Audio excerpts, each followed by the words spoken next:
Unknown கன்மன் பாகிஸ்தானில் செஞ்ச புது சம்பவம், MiG-29 உடைய அப்கிரேட், இந்தியன் நேவியோட புது போர்க்கப்பல், பிரஹார் LMG டெலிவரி, பாகிஸ்தான் உருவாக்குறதா சொல்லப்படுற ஜாம்பி ஜெட்ஸ் உள்ளிட்ட இந்தியன் டிஃபென்ஸ் செக்டரில் நடந்த முக்கியமான மற்றும் அதிரடியான விஷயங்களுடைய அப்டேட்ஸை இந்த வீடியோவில் பார்க்க போகிறோம். டெல்லி போலீஸ் ரொம்பவே சக்ஸஸ்ஃபுல்லான ஒரு கவுண்டர் டெரர் ஆப்ரேஷனை செஞ்சுருக்காங்க. பாகிஸ்தான்லேருந்து செயல்படுற LET பயங்கரவாத அமைப்பை சேர்ந்த ஒரு பயங்கரவாதியை கைது செஞ்சுருக்காங்க டெல்லி போலீஸ். அந்த பயங்கரவாதியோட பேர் ஷபீர் அகமது லோன். இவன் வெறும் பயங்கரவாதி மட்டும் கிடையாது, இவன் ஒரு டெரர் ஹேண்ட்லர். இவன் பயங்கரவாத செயல்களை கோஆர்டினேட் பண்ணுறதோட மட்டும் இல்லாமல் இவன் பல பயங்கரவாதிகளை ஹேண்டில் அண்ட் கைடும் பண்ணிக்கிட்டு இருந்தான்.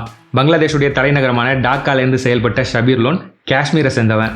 LET பயங்கரவாத அமைப்புடைய பங்களாதேஷ் மாடியூலை உருவாக்க இவன் முயற்சி பண்ணிக்கிட்டு இருந்தான். இளைஞர்களை மூல செலவை செஞ்சு பயங்கரவாதிகளாக்கி அவங்கள வச்சு இந்தியாவில் பயங்கரவாத செயல்களை செய்ய திட்டமிட்டு இருந்தான் ஷபீர் லோன். ஷபீர் லோன் உருவாக்கியிருந்த பயங்கரவாத நெட்வொர்க்குடைய ஸ்பெஷலைசேஷன் என்னென்னா, இந்தியாவில் அதுலேயும் குறிப்பாக west Bengal, south Indian states, Delhi ஆகிய இடங்களில் சட்டவிரோதமாக குடியேறி இருக்கிற பங்களாதேஷி இளைஞர்களை மூல செலவை செஞ்சு அவங்கள இந்தியாவுக்கு எதிரான பயங்கரவாத செயல்களில் ஈடுபட வைக்கிறது தான். LET பயங்கரவாதியான ஷபீர் அகமது லோன் மாட்டிக்கிட்டதுக்கு காரணம் சில போஸ்டர்ஸ். February 8, 2026 அன்னைக்கு டெல்லியில் உள்ள ஜன்பத் மெட்ரோ ஸ்டேஷன் உள்ளிட்ட சில இடங்களில் தேச விரோத வாசகங்கள் எழுதப்பட்ட போஸ்டர்ஸ் ஒட்டப்பட்டிருந்துச்சு. டெல்லி மெட்ரோவை பாதுகாக்கிற CISF இந்த போஸ்டர்ஸை சாதாரணமாக எடுத்துக்காம சீரியஸாக எடுத்துக்கிட்டாங்க. இந்த போஸ்டர்ஸை பற்றி மெட்ரோ போலீஸ் கிட்ட கம்ப்ளைண்ட் பண்ணினாங்க. இதை தொடர்ந்து டெல்லி போலீஸ் விசாரணையை ஆரம்பித்தாங்க. இந்த விசாரணையை தொடர்ந்து February 15 அன்னைக்கு கொல்கட்டாவில் இந்த மாடியூலை சேர்ந்த 2 பேர் கைது செய்யப்பட்டாங்க. அதுக்கப்புறம் February 21 அன்னைக்கு தமிழ்நாடு போலீஸ் கூட சேர்ந்து திருப்பூரில் சட்டவிரோதமாக தங்கியிருந்த இந்த டெரர் மாடியூலை சேர்ந்த 6 பங்களாதேஷிகள் கைது செய்யப்பட்டாங்க. இதுக்கப்புறம் February 23, 2026 அன்னைக்கு 7 பங்களாதேஷிகள், ஒரு இந்தியன்னு ஷபீர் லோனுடைய டெரர் மாடியூலை சேர்ந்த 8 பேர் டெல்லியில் கைது செய்யப்பட்டாங்க. கைது செய்யப்பட்ட நபர்கள் கிட்ட நடத்தப்பட்ட விசாரணையில் ஷபீர் அகமது லோனை பற்றி தெரிய வந்திருக்கு. இதை தொடர்ந்து March 29, 2026 அன்னைக்கு டெல்லியோட காசிபூர் ஏரியாவில் வச்சு ஷபீர் லோனை கைது செஞ்சுருக்காங்க டெல்லி போலீஸ். ஷபீர் லோன் அப்படிங்கிற இந்த நபர் பயங்கரவாதத்துக்கு ஒன்றும் புதுசெல்லாம் கிடையாது. இவன் ஒரு ஹார்ட்கோர் டெரரிஸ்ட் அப்படிங்கிறது முன்னாடியே தெரியும். இவனுக்கு LETயோட டாப் லீடர்ஸ் கூடவே டைரக்ட் கனெக்ஷன் இருக்குது. ஷபீர் லோன் ஏற்கனவே 2007 கைது செய்யப்பட்டிருக்கான். அதுக்கப்புறம் 2015 மறுபடியும் கைது செய்யப்பட்டிருக்கான். 2018-19 எக்ஸாக்டாக தெரில.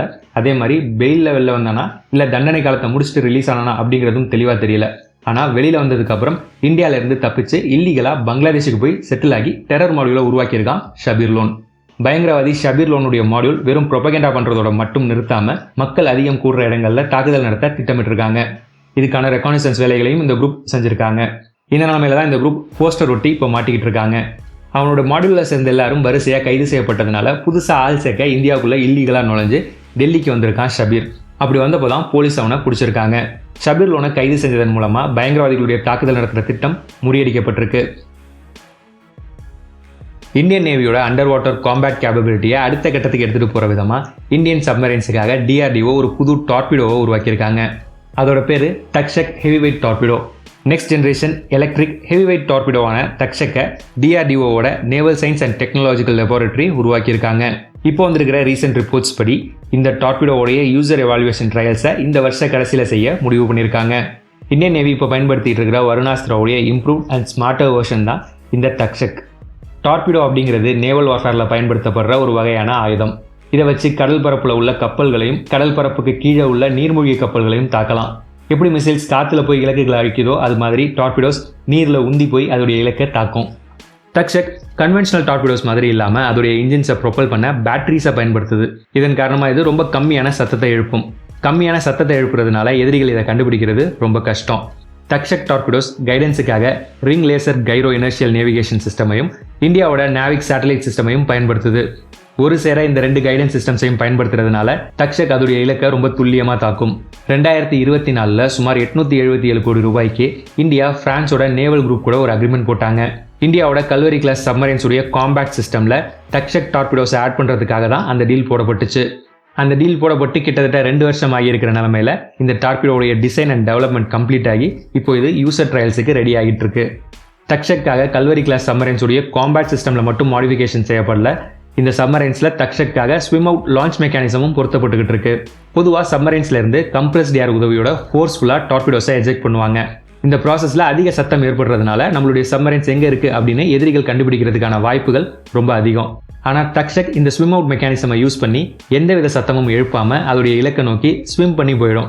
எந்த சத்தத்தையும் எழுப்பாத தக்ஷக்கை பயன்படுத்துறதன் மூலமாக நம்ம சப்மரைன்ஸுடைய ஸ்டெல்த் அட்டாக் கேப்பபிலிட்டி அதிகமாகும். அடுத்த வருஷம் தக்ஷகோட லைவ் வார்ஹெட் டெஸ்டிங் நடக்கும். அதுக்கப்புறம் தான் இதை இந்தியன் நேவியில் இணைக்கிறதுக்கான வேலைகள் தொடங்கும். யுக்ரைன் ரஷ்யா போர்னால இவ்வளவு நாளாக டிலே ஆகிட்டு இருந்த S-400 டெலிவரியை இப்போது ரஷ்யா ரெஸ்யூம் பண்ண ஆரம்பிச்சிருக்காங்க. S-400 அடுத்த ஸ்குவாட்ரனை இன்னும் சில நாட்களில் ரஷ்யா நமக்கு டெலிவர் பண்ண போகிறாங்க.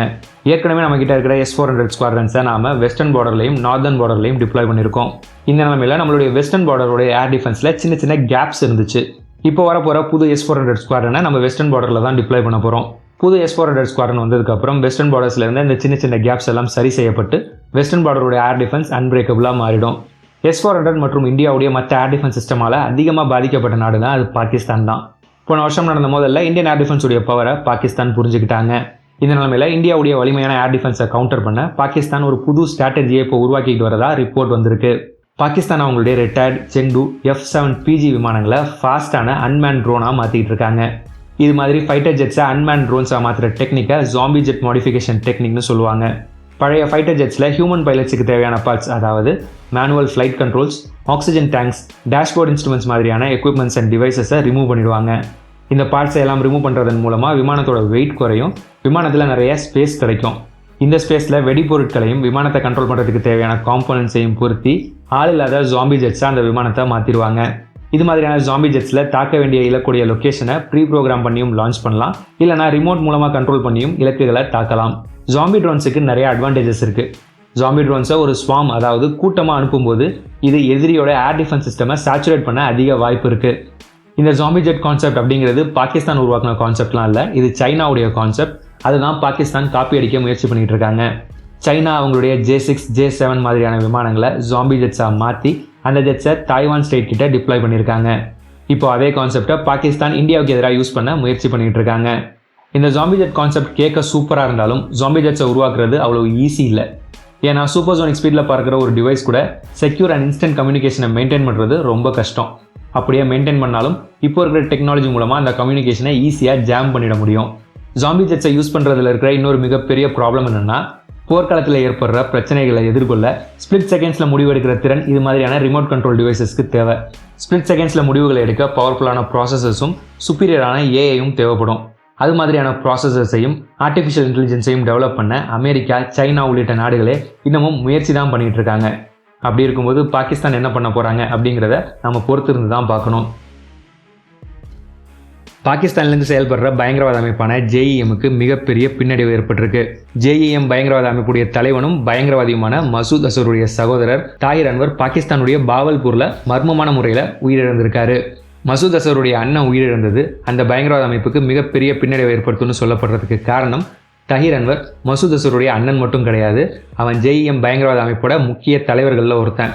இந்த தாஹிர் அன்வர் JEM பயங்கரவாத அமைப்போட மிலிட்ரி அஃபேர்ஸுக்கு தலைவனாக செயல்பட்டு இருந்தான். கிட்டத்தட்ட 25 வருஷமாக JEM பயங்கரவாத அமைப்போட சேர்ந்து செயல்பட்டு இருந்த தாஹிர் அன்வர் பயங்கரவாதிகளுக்கு பயிற்சி கொடுக்கறது, இந்த அமைப்புக்கு தேவையான ஆயுதங்களை வாங்குறது, இந்த பயங்கரவாத நெட்வொர்க்கோட சப்ளை செயினை மெயின்டைன் பண்ணுறது மாதிரியான பலவிதமான பயங்கரவாத செயல்களில் ஈடுபட்டுக்கிட்டு இருந்தான். இந்த நிலைமையில் பாகிஸ்தானுடைய பாவல்பூரில் மர்மமான முறையில் உயிரிழந்திருக்கான் தாஹிர் அன்வர். நான் ஏன் மர்மமான முறையில் உயிரிழந்திருக்கான்னு அழுத்தமாக சொல்கிறேன்னா, இவன் உயிரிழந்ததுக்கு என்ன காரணம் அப்படிங்கிறத அவனுடைய பயங்கரவாத அமைப்பு வெளியில் சொல்லவே இல்லை. இன்னும் சொல்லப்போனால் அவசரமாக தாஹிர் அன்வரை அடக்கம் பண்ணியிருக்காங்க இந்த பயங்கரவாத அமைப்பு. உயிரிழந்ததுக்கான காரணத்தை வெளியில் சொல்லாமல் இருக்கிறது, அவசரமாக அடக்கம் பண்ணுறது, இதையெல்லாம் வச்சு பார்க்கும்போது தாஹிர் அன்வர் உயிரிழந்ததுக்கு பின்னாடி பாகிஸ்தானில் செயல்படுற மர்ம மனிதர்களான அன்னோன் கன்மன் இருக்கலாம் அப்படின்னு ஸ்பெகுலேட் செய்யப்படுது. தாஹிர் அன்வர் அடக்கம் செய்யப்பட்ட நிகழ்வில் மசூத் அசர் உள்ளிட்ட முக்கிய பயங்கரவாதிகள் கலந்துக்கிட்டதாக நம்பப்படுது. போன வருஷம் இந்தியன் ஏர்ஃபோர்ஸ் பாகிஸ்தானில் உள்ள JEM பயங்கரவாத உள்கட்டமைப்புகளை குறி வச்சு நடத்தின தாக்குதல்களில் தாஹிர் அன்வரும் அவனுடைய மகனும் காயமடைஞ்சது குறிப்பிடத்தக்கது. இந்தியன் ஆர்மி ரொம்ப வேகமாக மாடர்னைஸ் ஆகிட்டு இருக்காங்க. அந்த வகையில் இத்தனை வருஷமாக இந்தியன் ஆர்மி பயன்படுத்திட்டு வந்த இன்சாஸ் லைட் மிஷின் கன்ஸை பிரஹார் லைட் மிஷின் கன்ஸை வச்சு ரீப்ளேஸ் பண்ண ஆரம்பிச்சிருக்காங்க. இந்தியாவில் தயாரிக்கப்படுற Israeli Negev 7.62 x 51 mm light machine கன்ஸோட இந்தியன் வெர்ஷன் தான் இந்த பிரஹார் LMG. ஆகஸ்ட் 2024 41,000 பிரஹார் LMGஸை இந்தியாவிலேயே தயாரிக்கிறதுக்கான டீல் போடப்பட்டுச்சு. இந்த டீலின் படி அதானி டிஃபென்ஸ் அண்ட் ஏரோஸ்பேஸ் இந்த நகேவ் LMGஸை பிரஹார் அப்படிங்கிற பேரில் இந்தியாவில் தயாரிப்பாங்க. IWI, அதாவது இஸ்ரேலி வெப்பன் இண்டஸ்ட்ரீஸால் வடிவமைக்கப்பட்ட நகேவ் உலகத்தோட மிக சிறந்த லைட் மிஷின் கன்ஸில் ஒன்று. வெறும் 7.6 கிலோ எடையுள்ள நகேவ் உலகத்தோட லைட்டஸ்ட் LMGஸில் ஒன்று. இதை எல்லா விதமான கிளைமேட்டிக் கண்டிஷன்ஸ்லையும் இரவு பகல்னு எல்லா நேரத்துலையும் பயன்படுத்தலாம். இதில் semi automatic and full automatic modes இருக்குது. ஃபுல் ஆட்டோமேட்டிக் மோடில் இதால் ஒரு நிமிஷத்துக்கு 750 ரவுண்ட்ஸை ஃபயர் பண்ண முடியும். இந்த பிரஹார் எல்எம்ஜிஸ் இந்தியன் ஆர்மியில் இணைகிறது இந்தியன் ஆர்மியோடைய லீத்தாலிட்டியை இப்போ இருக்கிறத விட இன்னும் பல மடங்கு அதிகப்படுத்த போகுது. ஏன்னா இது வரைக்கும் இந்தியன் ஆர்மி பயன்படுத்திகிட்டு இருந்த இன்சாஸ் எல்எம்ஜிஸ் 5.56 x 45 mm கார்ட்ரேஜாக பயன்படுத்துது. ஆனால் நகேவ் அதாவது பிரஹார் எல்எம்ஜிஸ் 7.62 x 51 mm கார்ட்ரேஜாக பயன்படுத்துது. ஸோ இன்சாஸை விட பிரஹாருடைய லீத்தாலிட்டி அதிகமாக இருக்கும். பிரஹார் வந்ததுக்கப்புறம் இந்தியன் ஆர்மியில் இன்னொரு மிகப்பெரிய மாற்றமும் ஏற்பட போகுது. அது என்னன்னா, இந்தியன் ஆர்மி இது வரைக்கும் பயன்படுத்திகிட்டு இருந்த இன்சாஸ் எல்எம்ஜிஸ் டிட்டாச்சபிள் பாக்ஸ் மேகசினை தான் ஃபீட் சிஸ்டமாக பயன்படுத்திகிட்டு இருந்துச்சு. ஒரு மேகசினில் அதிகபட்சம் 30 புல்லட்ஸை லோட் பண்ண முடியும். இதன் காரணமாக அடிக்கடி இந்த எல்எம்ஜிஸை ரீலோட் பண்ண வேண்டிய நிலைமை இருந்துச்சு. ஆனால் பிரஹார் பெல்ட் ஃபீட் சிஸ்டமை பயன்படுத்துது. பெல்ட் ஃபீட் சிஸ்டம் பயன்படுத்தப்படுறதுனால இதை அடிக்கடி ரீலோட் பண்ண வேண்டாம். நகேவ் எல்எம்ஜிஸ் இந்தியன் ஆர்மிக்கு ஒன்றும் புதுசு கிடையாது. 2020 சுமார் 880 கோடி ரூபாய்க்கு 16,479 எல்எம்ஜிஸை வாங்கி சர்வீஸில் இணைச்சிருக்காங்க இந்தியா. இந்த கன்ஸுடைய பெர்ஃபார்மன்ஸ் நல்லா இருந்ததுனால 2024 41,000 கன்ஸுக்கான டீல் போடப்பட்டு பிரஹார்ங்கிற பேரில் இந்த கன்ஸை இந்தியாவிலேயே தயாரிக்க ஆரம்பிச்சிருக்காங்க. இந்த டீலுடைய ஃபர்ஸ்ட் பேட்சில் 2000 பிரஹார் எல்எம்ஜிஸை தயாரிக்க அதானி டிஃபென்ஸ் அண்ட் ஏரோஸ்பேஸுக்கு 18 மாத டைம்லைன் கொடுக்கப்பட்டுச்சு. ஆனால் இந்த 2000 கன்ஸை டைம்லைனுக்கு 11 மாதத்துக்கு முன்னாடியே, அதாவது வெறும் 7 மாதத்துலேயே டெலிவர் பண்ணிட்டாங்க அதானி டிஃபென்ஸ். இந்த வருஷத்துக்குள்ளே இன்னும் 4000 பிரஹார் எல்எம்ஜிஸ் இந்தியன் ஆர்மிக்கு டெலிவர் செய்யப்படும். இந்தியன் ஏர்ஃபோர்ஸோட காம்பேட் ரெடினஸை அடுத்த கட்டத்துக்கு எடுத்துகிட்டு போகிற விதமாக இந்தியன் ஏர்ஃபோர்ஸுடைய MiG-29 UPG போர் விமானங்களில் ASR AAM மிசைல்ஸை பொறுத்துற வேலைகளை இந்தியா ஆரம்பிச்சிருக்காங்க. இந்தியன் ஏர்ஃபோர்ஸில் இப்போது 8 ட்வின் சீட் ட்ரெயினர் உட்பட 55 MiG-29 UPG விமானங்கள் இருக்குது. இந்த 55 விமானங்கள்லையுமே ASR AAM மிசைல்ஸை பொருத்த போகிறாங்க. Advanced short range air to air மிசைலுடைய சுருக்கம் தான் ASR AAM. இது ஒரு short range air to air missile, அதாவது விமானத்திலிருந்து ஏவப்படுற குறுகிய தூரத்தில் உள்ள வானிலக்குகளை தாக்கக்கூடிய ஒரு ஏவுகணை. இந்த மிசைலை யூரோப்பியன் ஏரோஸ்பேஸ் கன்சார்டியமான MBDA தயாரிக்கிறாங்க. இந்தியன் ஏர்ஃபோர்ஸுடைய தேஜஸ் விமானங்கள்லையும் ஜாகுவார் விமானங்கள்லையும் இது ஏற்கனவே பொருத்தப்பட்டிருக்கு. MiG-29 UPG விமானங்களில் ASR AAM ஏவுகணைகளை பொறுத்துற இந்த நகர்வு ஒரு தனிப்பட்ட நகர்வு கிடையாது. Indian air force new generation close combat missile ஸ்ட்ராட்டஜியை ஃபார்முலேட் பண்ணியிருக்காங்க. இந்த ஸ்ட்ராட்டஜியோட ஒரு பகுதியாக தான் ASR AAM மிசைல் அப்கிரேட் பார்க்கப்படுது. இந்தியன் ஏர்ஃபோர்ஸ் இப்போ பலவிதமான short range air to air மிசைல்ஸை பயன்படுத்திகிட்டு இருக்காங்க. பலவிதமான மிசைல்ஸை பயன்படுத்துறது லாஜிஸ்டிக்ஸையும் ட்ரைனிங்கையும் காம்ப்ளெக்ஸ் ஆக்கியிருக்கு. இதை சரி செய்ய இந்த புது ஸ்ட்ராட்டஜி படி இந்திய போர் விமானங்களில் பயன்படுத்தப்படுற short range air to air மிசைல்ஸை ஸ்டாண்டர்டைஸ் பண்ண போகிறாங்க இந்தியன் ஏர்ஃபோர்ஸ். MiG-29 UPG ஒரு ரஷ்ய போர் விமானம். இது வரைக்கும் இந்த விமானம் short range air to air மிசைலாக சோவியத் காலத்து R-73 மிசைல்ஸை பயன்படுத்திட்டு இருந்துச்சு. R-73 மிசைல்ஸ் 1980களில் உலகத்தோட மிக சிறந்த ஏர் டு ஏர் மிசைலாக இருந்துச்சு. ஆனால் இப்போது ASR AAM மாதிரியான மாடர்ன் மிசைல்ஸ் எல்லாம் R-73 விட பல மடங்கு அட்வான்ஸ்டானதாக இருக்குது. உதாரணத்துக்கு இந்த மிசைல்ஸுடைய ரேஞ்ச் எடுத்துப்போம். R-73 ஏவுகணைகளுடைய ரேஞ்ச் 10லேருந்து 15 கிலோமீட்டர் தான். ஆனால் ASR AAM மிசைலுடைய ரேஞ்ச் 25+ கிலோமீட்டர்ஸ். வெறும் ரேஞ்ச் மட்டும் இல்லை, டெக்னாலஜிலையும் R-73 விட ASR AAM பல மடங்கு அட்வான்ஸ்டான மிசைல். 4th ஜென்ரேஷன் ஆயுதமான ASR AAM ஏவுகணையில் உள்ள high sensitive imaging infrared seeker flash மாதிரியான எனிமி கவுண்டர் மெஷர்ஸை எல்லாம் மீறி போய் எதிரி விமானத்தை தாக்கும். Mach 3 வேகத்தில் பறக்கக்கூடிய ASR AAM ஏவுகணை ஃபயர் அண்ட் ஃபர்கெட் பிரின்சிபலை பயன்படுத்துது. அதாவது ஒரு டார்கெட்டை லாக் பண்ணி இந்த மிசைலை லான்ச் பண்ணதுக்கப்புறம் இவேசிவ் மேனவர்ஸை பெர்ஃபார்ம் பண்ணுறது, வேறு இலக்கைகளை தாக்குறது மாதிரியான வேலைகளில் பைலட்ஸ் ஈடுபடலாம். இந்த மிசைல் அதை அதுவே செல்ஃப் கைட் பண்ணி போய் லாக் செய்யப்பட்ட இலக்கை தாக்கும். டெக்னாலஜி ரேஞ்சுன்னு R-73 விட எல்லாத்துலேயும் சுப்பீரியராக இருக்கிற ASR AAM மிசைல்ஸை MiG-29 UPG விமானங்களில் பொறுத்துறது இந்த விமானங்களுடைய லீத்தாலிட்டியை அதிகப்படுத்தும். Indian army, Indian navy, Indian ஏர்ஃபோர்ஸ்னு நம்மளுடைய முப்படைகளில் ரொம்ப வேகமாக அப்கிரேட் ஆகிறது எதுனா அது இந்தியன் நேவி தான். இந்தியன் நேவியில் தொடர்ச்சியாக பல புது கப்பல்கள் இணைகிறதும் புது தொழில்நுட்பங்கள் சேர்க்கப்படுறதும் அடிக்கடி நடக்கிற ஒரு நிகழ்வாக மாறிக்கிட்டு இருக்கு. அந்த வகையில் இந்தியன் நேவியில் இப்போ புதுசாக ஒரு போர்க்கப்பல் இணைஞ்சிருக்கு. அந்த கப்பலுடைய பேர் INS தாராகிரி. ஃப்ரிகேட் வகையை சேர்ந்த போர்க்கப்பலான INS தாராகிரி நீல்கிரி கிளாஸுடைய 4வது போர்க்கப்பல். பழைய போர்க்கப்பல்களுடைய பேரை புது போர்க்கப்பல்களுக்கு வைக்கிற ஒரு வழக்கம் இந்தியன் நேவியில் இருக்குது. அந்த வகையில் 1980லேருந்து 2013 வரைக்கும் இந்தியன் நேவி சர்வீஸில் இருந்த லியாண்டர் கிளாஸ் ஃப்ரிகேட்டான INS தாராகிரி அப்படிங்கிற கப்பலுடைய பேரை தான் இந்த புது கப்பலுக்கு வச்சுருக்காங்க. தாராகிரி அப்படிங்கிறது உத்தராகண்டில் உள்ள ஒரு மலைத்தொடரோட பேர். 75%க்கும் அதிகமான இண்டிஜினஸ் காம்போனன்ட்ஸோட உள்நாட்டிலேயே வடிவமைச்சு கட்டப்பட்டிருக்கிற இந்த கப்பலை தயாரிச்சிருக்கிறது மும்பையில் உள்ள Mazagon dock ship builders limited. 6670 ton displacement உள்ள இந்த கப்பலுடைய ரேடார் கிராஸ் செக்ஷன் ரொம்பவே கம்மி. அதனால எதிரி ரேடாரில் இது சிக்கிறதுக்கான வாய்ப்பு ரொம்ப குறைவு. ஆயுதங்களை பொறுத்த வரைக்கும் கப்பல்களையும் நிலத்திலையும் உள்ள இலக்குகளை தாக்க இதில் supersonic surface to surface missiles இருக்குது. வானத்தில் உள்ள இலக்குகளை தாக்க இதில் சர்ஃபேஸ் டு ஏர் மிசைல்ஸ் இருக்குது. நீருக்கடியில் பதுங்கி இருக்கிற சப்மரைன்ஸை வேட்டையாட இதில் specialised anti submarine warfare sweet இருக்குது.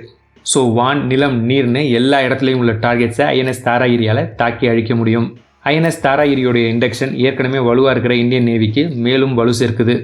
எல்லாருடைய கவனமும் ஐஎன்எஸ் தாராகிரியோட கமிஷனிங்கில் இருந்த நேரத்தில் இந்தியன் டிஃபென்ஸ் மினிஸ்டர் எக்ஸில் ஒரு பதிவை போட்டிருந்தாரு. ஷப்த் நஹி சக்தி ஹே அரித்மான் அப்படிங்கிற அந்த பதிவுடைய rough English translation, it's not words but power Aridhaman. Aridhaman அப்படிங்கிறது இந்தியாவுடைய 3வது nuclear power ballistic missile submarine. இந்த சப்மரைன் அதோடைய ட்ரையல்ஸ் எல்லாம் கம்ப்ளீட் பண்ணிவிட்டு இண்டக்ஷனுக்காக வெயிட் பண்ணிட்டு இருந்துச்சு. இந்த நிலைமையில தான் இந்தியன் டிஃபென்ஸ் மினிஸ்டர் எக்ஸில் இந்த மெசேஜை போஸ்ட் பண்ணியிருக்காரு. இந்தியா அவங்களுடைய நியூக்ளியர் பவர் சப்மரைன்ஸ் பற்றின விஷயங்களை ஹைலி கிளாசிஃபைடாக வச்சுருக்காங்க. அதனால ஐஎன்எஸ் தாராகிரிக்கு பண்ணுற மாதிரி கமிஷனிங் செரமனி எல்லாம் ஐஎன்எஸ் அரித்மானுக்கு ஓப்பனாக பண்ண மாட்டாங்க. இந்த சப்மரைன்ஸை பற்றி ஏதாவது இன்டெரக்டாக தான் சொல்லுவாங்க. அதை டீகோட் பண்ணி தான் நம்ம புரிஞ்சுக்கணும்.